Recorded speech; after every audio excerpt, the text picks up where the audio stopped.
네, 여러분과 함께 요한이 본 환상과 계시, 요한계시록을 나눌 수 있어서 너무나 기쁘고 저도 흥분되고 좋습니다. 이 요한의 환상과 계시 속에 여러분도 저도 함께 빠져들어서 그가 본 것을 우리도 같이 보고, 그가 들은 것을 우리도 같이 듣고, 그가 느끼는 것을 우리도 함께 같이 느껴볼 수 있는 그런 공감이, 그런 하나님의 감동이 저와 여러분에게 있기를 바랍니다. 오늘 말씀은 어린 양이 이제 비로소 봉인을 떼기 시작했다는 것. 그래서 오늘 말씀 우리가 읽은 부분은 첫째 인을 뗀 것부터 네 번째 인을 뗀 내용을 다루고 있습니다. 앞서 우리가 어린 양이 띄게 될 두루마리, 봉인된 두루마리 얘기를 지난주에 말씀을 드렸는데, 그 봉인된 두루마리는 하나님의 구원과 심판의 계획이 그 속에 담겨져 있는 그런 상징적인 두루마리라고 그렇게 말씀을 드렸습니다. 그러니까 이 두루마리는 하나님의 구원 계획, 하나님의 심판 계획이 그 속에 담겨져 있어요. 7개의 인으로 딱딱 붙여져 있는데 그걸 하나씩 뗄 때마다 어떤 일인가가 벌어지게 되는 겁니다. 그 첫 번째 인을 뗐을 때 흰 말탄자가 나오고, 두 번째 인을 뗐을 때 붉은 말탄자가 나오고, 세 번째 인을 뗐을 때 검은 말탄자가 나오고, 네 번째 인을 뗐을 때 청황색. 이 청황색은 좀 약간 희미한, 그리고 어떤 의미에서는 좀 더 이렇게 헬쓱한 그런 색깔을 말하는 거예요. 그 말을 탄 자가 이렇게 등장한다라고 말합니다. 근데 이런 것들은 이제 여러 가지 해석들이 있을 수 있겠지만 대부분의 학자들이 보통 흰 말탄 자는 정복자, 그리고 붉은 말탄 자가 상징하는 건 전쟁, 그리고 검은 말탄 자가 상징하는 건 기근, 그리고 마지막 청황색 말탄 자가 상징하는 건 사망이라고 그렇게 해석들을 합니다. 아무튼 저는 오늘 7인이 열리면서 하나님의 진노를 상징하는 어떤 현상들이 일어나게 되는 것들을 통해서 다음과 같은 하나님의 말씀을 여러분과 함께 나누고자 합니다. 첫째는, 세상은 고질적인 병에 걸려 있고 죽어가고 있다는 사실입니다. 고질적인 병에 걸려 있고 죽어가고 있어요. 자, 하늘에서 요한이 지금 영적으로 뭔가를 봤습니다. 근데 인이 하나씩 열릴 때마다 뭐가 짱 등장을 하는데, 이 4번에 걸쳐서 착착착착 등장을 하는데, 이 4개의 말과 그 말이 가지고 있는 색깔, 그리고 그 말에 타 있는 자의 모습, 특징들을 통해서 무언가 메시지를 우리에게 전해주고 있는 겁니다. 그 느낌을 저와 여러분이 보고 깨달을 수 있어야 되겠다는 겁니다. 그래서 이 말탄자 혹은 말의 색깔, 이런 것들은 요한계시록이 시초가 아니에요. 요한계시록이 아니라 예언자의 그 용어가 또 성경에 나와 있는데, 스가랴서 1장 7절부터 17절에 다리오 왕 제2년 11째 달 곧 스밧월 24일에 id도의 손자 베력의 아들 선지자 스가랴에게 여호와의 말씀이 임하니라. 그 다음, 내가 밤에 보니 한 사람이 붉은 말을 타고 골짜기 속 화석류 나무 사이에 섰고, 그 뒤에는 붉은 말, 자줏빛 말, 백마가 있기로, 내가 말하되 내 주여 이들이 무엇이니까 하니, 내게 말하는 천사가 이르되 이들이 무엇인지 내가 내게 보이리라 하니, 화석류 사이에 선자가 대답하여 이르되 이는 여호와께서 땅에 두루 다니라고 보내신 자들이다 라고 그렇게 얘기합니다. 그러니까 말, 그리고 그 색깔, 그리고 그 말에 탄 자, 이런 것들은 하늘에서 본 환상인데, 이게 뭐냐면 하나님께서 어떤 이 땅에 어떤 역사를 일으키기 위해서 보내는 사자들 같은 역할을 합니다. 그러니까 그들이 가게 되면 이 땅에는 뭔 일인가가 일어나게 되는 사자죠. 그뿐만이 아니라 또 스가랴서 6장 1절부터 8절에도 비슷한 얘기가 나옵니다. 내가 또 스가랴서 6장 1절부터 보면 내가 또 눈을 들어본즉 내 병거가 두 산 사이에 나오는데 그 산은 구리 산이더라. 첫째 병거는 붉은 말들이, 둘째 병거는 검은 말들이, 셋째 병거는 흰 말들이, 넷째 병거는 어룽지고 건장한 말들이 메었는지라. 4절 내가 내게 말하는 천사에게 이르되 내 주여 이것들이 무엇이니까 하니 천사가 대답하여 이르되 이는 하늘의 네 바람인데 온 세상의 주 앞에 서 있다가 나가는 것이니라 하더라. 이걸 하늘의 네 바람이라고 얘기한 거예요. 그러니까 하늘에서 하나님께서 뜻하시고 계획하신 바대로 어떤 바람을 탁 불면 세상 사방에서 어떤 역사가 일어난다는 뜻입니다. 그러니까 욥기서에도 하늘 궁정에서 하나님과 사탄과의 대화 속에서 그것이 현실에서 욥이나 사람들은 전혀 몰라요. 하늘에서 하나님이 그렇게 말씀하셨고 계획하셨고 뜻하신 것을 몰라요. 그러나 현실에서는 이런 일들이 벌어지는 거예요.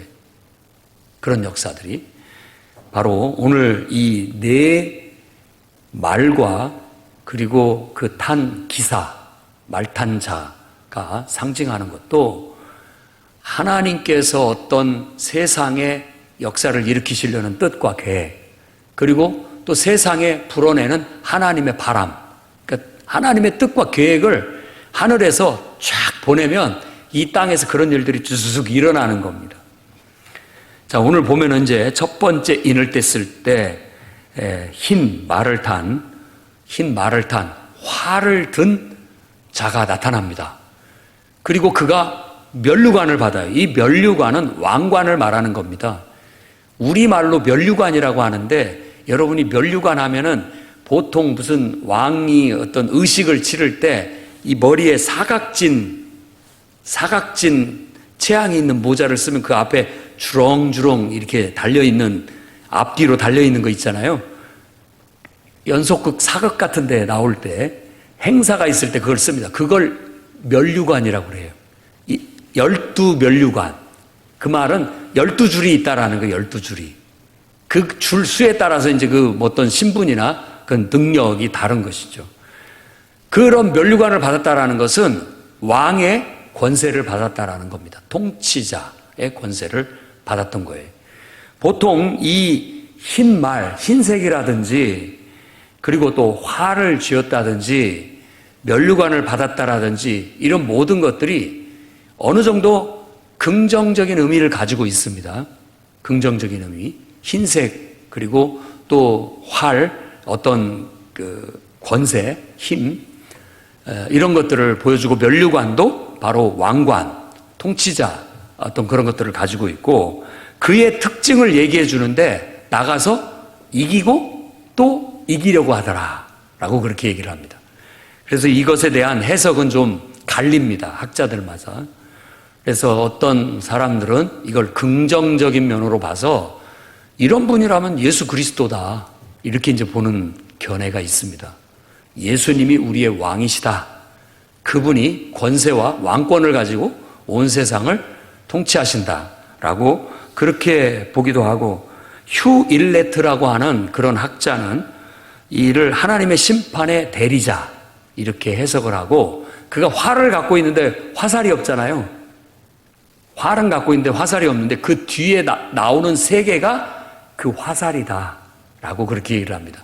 그러니까 하나님을 대리해서 심판을 하는데 그 다음에 따라 나오는 그 세 가지는 하나는 칼을 들었으니까 전쟁을 상징하는 거고 또 하나는 저울을 들고 먹을 것을 달아주고 있기 때문에 그것은 기근이라든지 경제적인 문제 그걸로 인한 재난을 얘기하고 그 다음에 세 번째는 이제 그 말탄자 이름 자체가 사망이고 그가 음부, 죽음의 세계를 끌고 온다라고 그렇게 말함으로써 지금 저 화면에 보여준 것처럼 이것은 그 유명한 러시아 예술가 빅토르 바스네후 그 사람이라는 사람이 그린 거예요. 그 사람은 저런 걸 많이 그립니다. 역사적인 사건 혹은 신화적인 어떤 것들을 상상해서 그리는데 저 앞에 흰 말 탄 자, 붉은 말 탄 자, 검은 말 탄 자, 청황색 말을 탄 자 이렇게 그걸 상상해서 그린 모습인데 어느 정도 잘 표현을 하고 있다고 보여집니다. 그러니까 이 활을 가졌는데 그 활의 화살로서 나머지 세계가 쏴지게 되는 것이다. 그래서 온 세상에 전쟁이 임하고 온 세상에 경제난이 임하고 온 세상에 또다시 사망이 질병이나 전염병이나 어떤 재해로 인해서 사망이 막 수많은 사람들이 죽게 되는 그런 일들이 벌어지게 될 것이다 라고 그렇게 해석하기도 합니다. 그 다음에 이것을 부정적으로 보는 견해가 있습니다. 이 네 개 자체가 뒤에 세 개도 부정적일 뿐만 아니라 앞에도 부정적으로 보는 거예요. 어느 정도 긍정적이지만 부정적으로 보는 그런 학자들이 있습니다. 요즘 유명한 신학자 중에 톰 나이트라고 하는 영국의 신학자도 그렇게 얘기를 합니다. 그러니까 바로 이 흰 말을 탄 자, 활을 쥐고 왕관을 쓴 이 자는 세상 나라의 통치자들, 정복자들이다 라고 그렇게 해석을 합니다. 그러니까 하나님이 세상을 창조하시고 사실 통치자, 지도자를 주는 것은 나쁜 의미가 아니에요. 하나님이 해야 할 일을 대신하는 대리자 역할을 하고 있는 겁니다. 그런데 그것이 하나님의 뜻을 받들어 하나님의 뜻을 실현하면 긍정적인 통치자가 되지만 하나님을 무시하고 자신이 하나님 자리에 올라서 무소불위의 권력을 휘두르게 되면 그건 부정적인 통치자가 되는 거예요. 그래서 성경에서 말하는 이 세상의 영, 공중 권세 잡은 자, 이런 모든 것들이 하나님 자리에 올라서 무소불위의 권력을 휘두르는 통치자들을 상징적으로 말하고 있는 겁니다. 그것은 사탄으로부터 온 거예요. 악한 영, 사탄으로부터. 그래서 세상 통치자들을 이제 하나님께서 그들에게 그런 권한을 주시고 하나님 뜻대로 잘 좀 다스려봐라 라고 했는데 불구하고 하나님을 저리 뒤로 보내버리고 자신들이 하나님 자리에 앉아가지고 자신을 신이라고 하면서 무소불위의 권력을 휘두르면서 온 세상을 정복해 나가는 정복자의 야욕을 이와 같이 묘사한 것으로 그렇게 말합니다. 이 정복자들의 야욕은 똑같아요. 그 다음 두 번째, 세 번째, 네 번째는 크게 삭자들의 이견이 없습니다. 두 번째 어떤 붉은 말은 정말 전쟁으로 인한 이 전쟁, 이 두 번째 말이 붉은 말을 탔다라는 것도 피를 보여주는 것 같고 그 다음에 화평을 취해서 이 화평을 붙잡았다라는 말입니다. 평화를 붙잡고는 있는데 오히려 사람들을 죽이게 돼요. 사람을. 그러니까 무슨 말이냐면 통치자들, 권력자들이 하는 행태를 보면은요, 항상 질서를 잡기 위해서 내가 어쩔 수 없이 전쟁과 폭력을 쓸 수밖에 없어 라고 하면서 평화를 기치로 내걸고 온 땅에 전쟁과 폭력을 일삼는 그런 모습들을 말하는 겁니다. 더 나아가서 나중에 큰 칼을 받았더라라고 했는데 생각해 보십시오. 이 큰 칼은 전쟁의 가장 무시무시한 탁월한 무기를 말하는 거예요. 그래서 큰 칼을 받았다라는 건 큰 칼을 가진 자가 다 이기는 거예요. 핵무기를 가진 자가 이깁니다.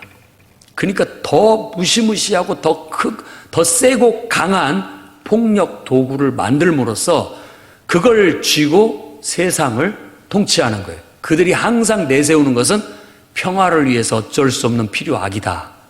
전쟁은 평화를 위해서, 나를 지키기 위해서 어쩔 수 없이 쓸 수밖에 없는 필요악이다.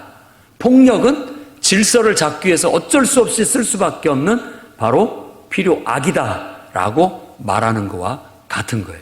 그러니까 온 세상의 절대 권력자들의 속성을 보여주고 있는 거라고 말할 수 있습니다. 그 다음에 세 번째 말은 이제 검은 말이라고 얘기하고 있고, 그 말탄 자는 저울을 잡았어요. 그리고 나머지 그 네 생물들이 하는 소리를 요한이 들었는데, 한 데나리온에 밀이 한 대요, 또 한 데나리온에 그 보리가 석 대다, 이런 식으로 말하는 소리를 들었단 말입니다. 그리고 감람류나 포도주는 해를 끼치지 마라, 해를 끼치지 마라는 소리를 들었단 말이에요. 이것은 딱 보면은 알 수 있어요. 경제적인 문제라는 거. 그러니까 세상에 이 경제난을 해결하겠다고 사실은 통치자들이 여러 가지 정책과 그리고 법안을 만들지만 쉽지가 않습니다. 이렇게 우리가 부유한 세상에 살고 잉여 사회를 산다고 할지라도 지금 세계는 굶어 죽는 사람이 지금도 있어요. 가난과 기근에 허덕이는 사람이 있고, 너무나 평생을 먹고 살고 배 터져서 성인병 걸려서 죽는 사람도 있고요. 완전히 양극단에 처해져 있어요. 근데 이것을 통치자들이 해결한다고 여러 가지를 쓰지만 해결이 안 되고 있습니다. 그뿐만이 아니라 이제 우리가 인류 역사를 통해서 늘 경험한 바 기근이나 가뭄으로 인한 경제적인 어려움, 먹고 사는 문제의 어려움. 그 예수님이 온 세상을 구원하겠다고 이 땅에 오셨을 때 사탄이 시험한 것 중에 하나죠. 이 돌들을 들어서 떡이 되게 하라. 이것은 세상에 먹고 사는 문제를 네가 해결해 줘라 라는 그런 말과도 같은 거예요. 근데 그런 어떤 인간적인 자신을 내세우는 방법으로 해결하려고 하지 않았죠.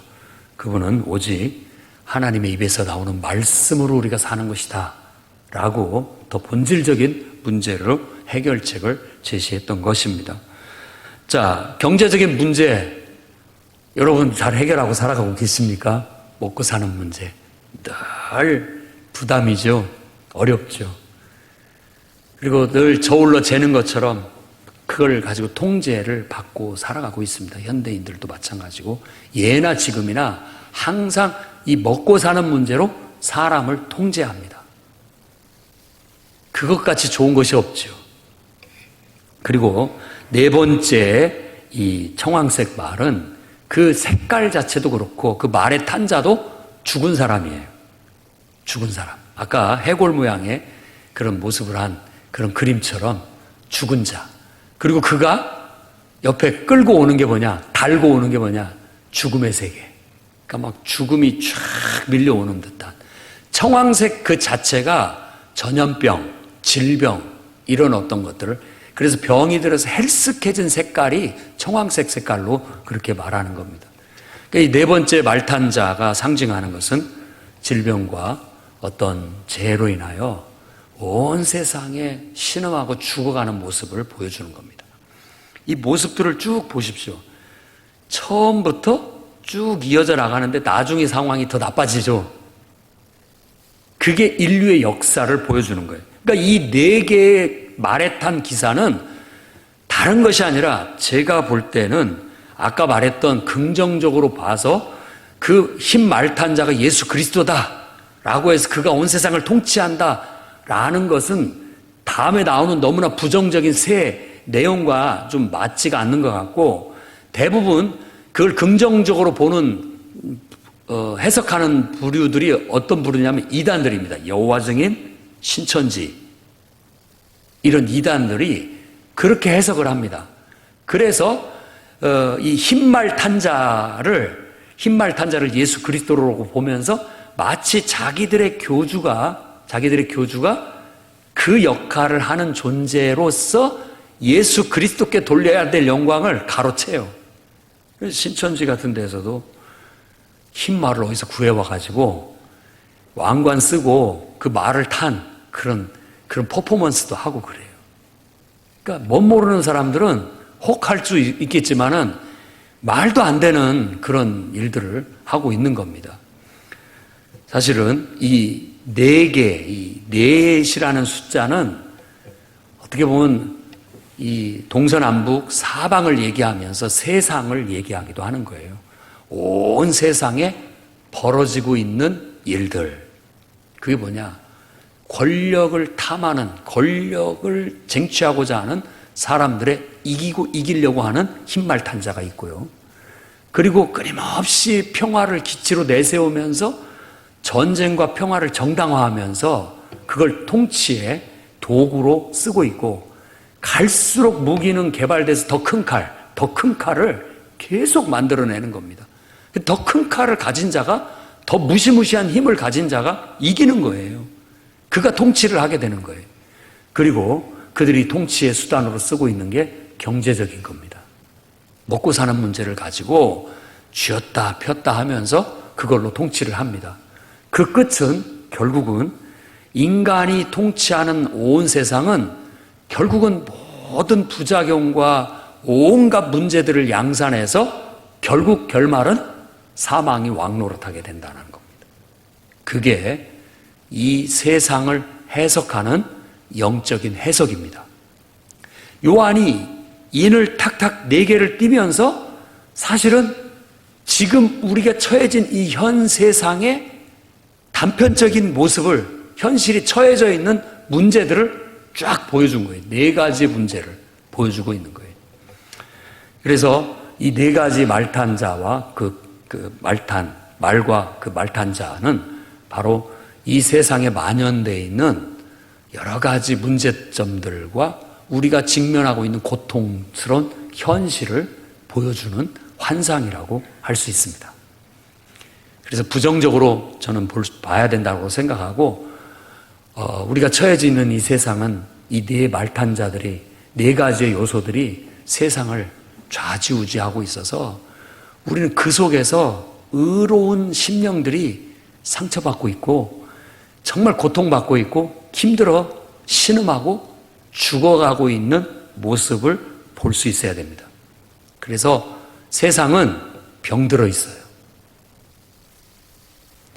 지금 하나님을 거부하고 인간이 통치자가 되고 인간이 전쟁이라는 폭력을 도구로 해서 세상을 다스리고 경제적인 목줄을 쥐면서 그걸로 사람들을 통제하고 결국은 인간들 안에 있는 수많은 문제점들, 질병과 재해 이런 것들로 인하여 사람들은 신음하다 결국은 이 세상은 멸망하고 말 거라는 것입니다. 그것이 성경적인 세상관이에요.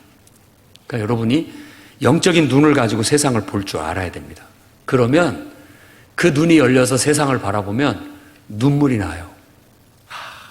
정말 그 권력을 탐하는 자들의 그 모습을 보면 너무나 가슴이 아프고 그것을 위해서 할짓 못할짓 다 하는 모습들, 세상에 만연한 악을 보면 너무나 정말 마음이 아프고 그뿐만이 아니라 먹고 사는 문제 때문에 신음하고 있는데 그걸 또 이용해서 사람들을 그 위에 군림하고 하는 그런 모습들을 볼 때마다 너무나 비참하고 그뿐만이 아니라 정말 그런 통치자들의 큰 소리를 뻥뻥 친다고 할지라도 아직도 죽음의 문제, 질병의 문제, 인생의 고통의 문제, 또 불평등의 문제 아무것도 해결되지 않고 갈수록 세상은 좋아진다라고 항상 정말 그 유토피아를 늘 슬로건에 걸고 자기가 나서서 자기가 이 세상을 통치하면 더 나은 세상, 더 나은 세상을 만들겠다고 하지만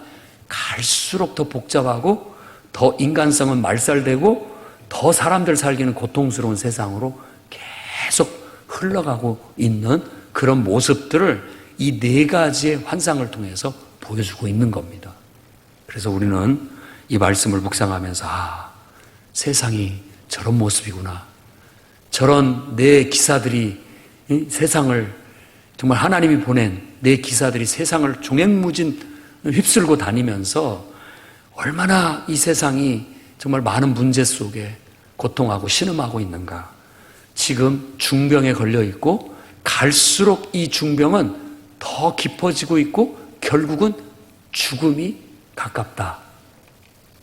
죽음이 가깝다. 라는 현실을 깨달을 수 있어야 되겠습니다.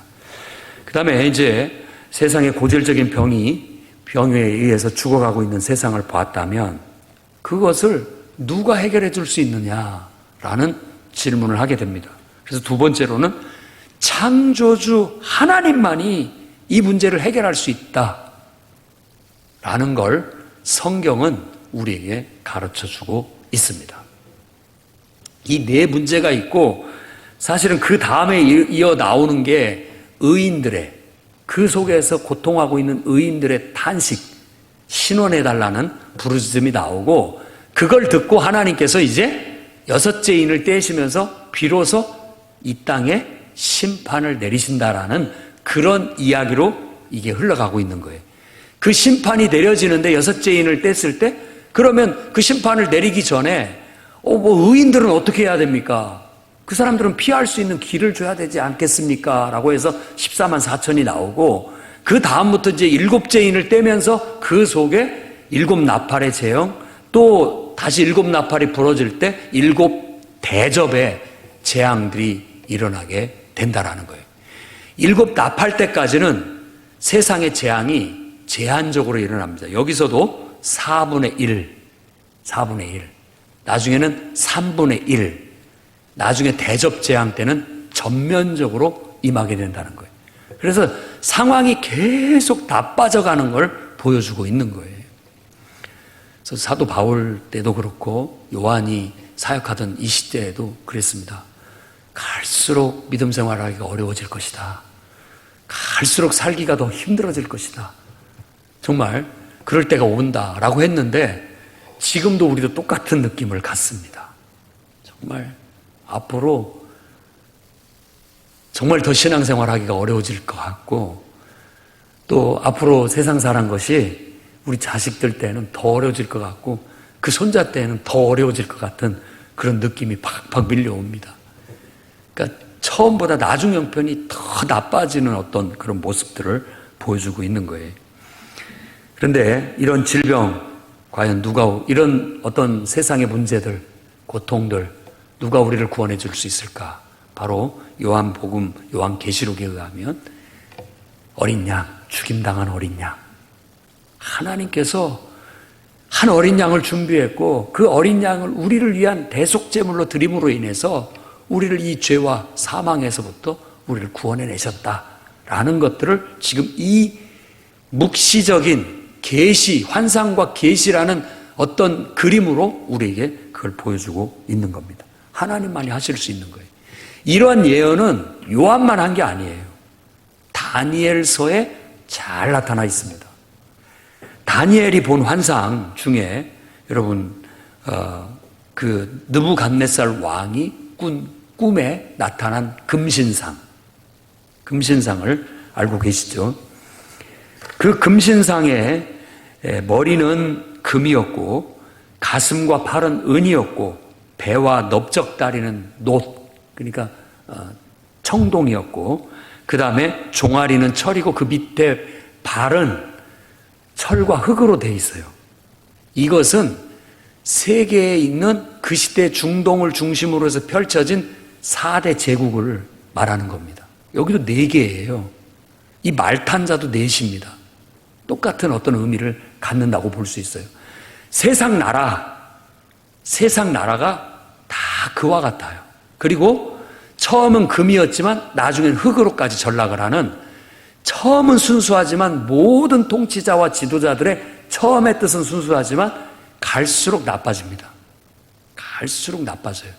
모든 권력은 부패합니다. 모든 권력은 부패해요. 우리도 마찬가지예요. 처음은 순수하나 갈수록 나빠져요.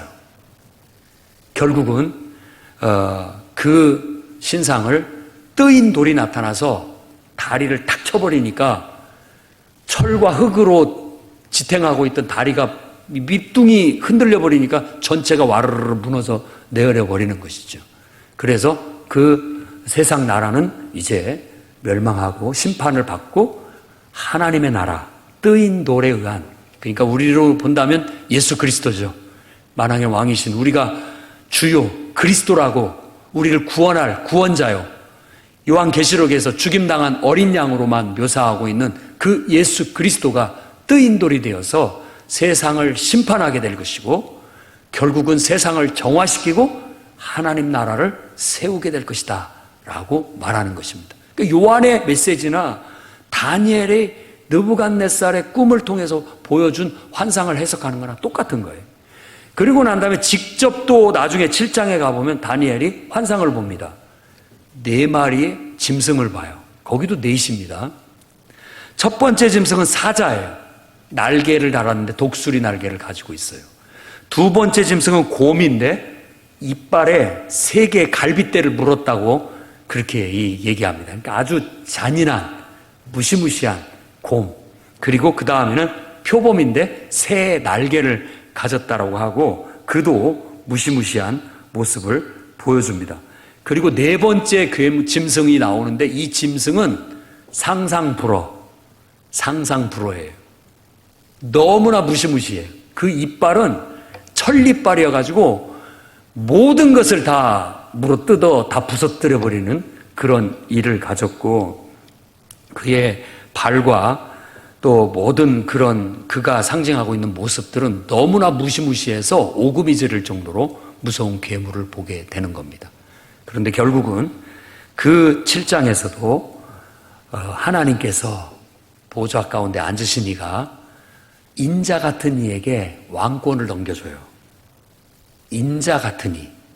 그 인자 같으신 분이 바로 예수 그리스도고 그가 하나님 나라의 왕권을 가지고서 세상 나라를 심판하시고 세상을 정화시켜서 인자의 나라, 하나님 나라를 이렇게 세운다라는 환상을 보여주고 있는 겁니다.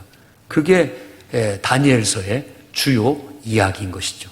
똑같아요. 똑같은 묵시문학이고 똑같은 환상과 계시를 통해서 우리가 눈에 보고 있고 경험하고 있는 역사적 현실이 영적인 의미가 그런 의미를 갖고 있다. 그런 하나님의 뜻과 계획 속에서 영적인 바람이 세상에 불고 있는 것이다 라고 보여줌으로써 지금 세상 나라들이 이와 같은 일들을 자행하고 있고 결국은 그 모든 것들이 악으로 치닫고 결국은 나빠져서 하나님이 심판하지 않을 수 없는 상태까지 가게 될 것이고 때가 되면 하나님께서 나타나셔서 그 모든 것들을 심판하시고 정화시킨 다음에 하나님 나라를 이루실 것이다. 지금 이 요한이 보는 인을 뗀 것부터 시작해서 7 나팔과 7 대접 얘기가 그 역사를 쫙 파노라마처럼 펼치는 내용이라고 봐야 되겠다는 겁니다. 그래서 결국 우리는 오늘을 사는 성도들로서 어떻게 해야 되느냐. 세상 제국 속에 포로로 끌려갔던 다니엘처럼 우리도 그런 입장이라는 말입니다. 세상 속에 살고 있잖아요. 이 세상 나라들 속에, 세상 권력자들의 틈새 속에, 그 속에서 다니엘처럼 새 친구들처럼 뜻을 정하고 경건한 하나님 백성처럼 살아가라는 걸 가르치고 있는 겁니다. 또한 결국은 풀무불에 던져졌으나 살아났던 새 친구와 같은 그런 신앙을 가지라고, 순교자적인 신앙을 가지고 세상을 이기라고 우리에게 요구하고 있는 거예요. 다니엘이 사자굴에 던져졌으나 살아난 것처럼 우리들도 그런 괴물들, 세상 나라, 또 그 세상 권력자들 혹은 어둠의 영들, 사탄의 사주를 받고 정말 무소불위의 권력을 향해서 탐하고 세상을 자기들 욕망대로 통치하려는 이 세상 속에서 우리가 결국은 그들은 우리를 정말 죽이려고 하지만 사자굴에 집어넣지만 결국 우리는 살아날 것이다. 하나님의 도움으로.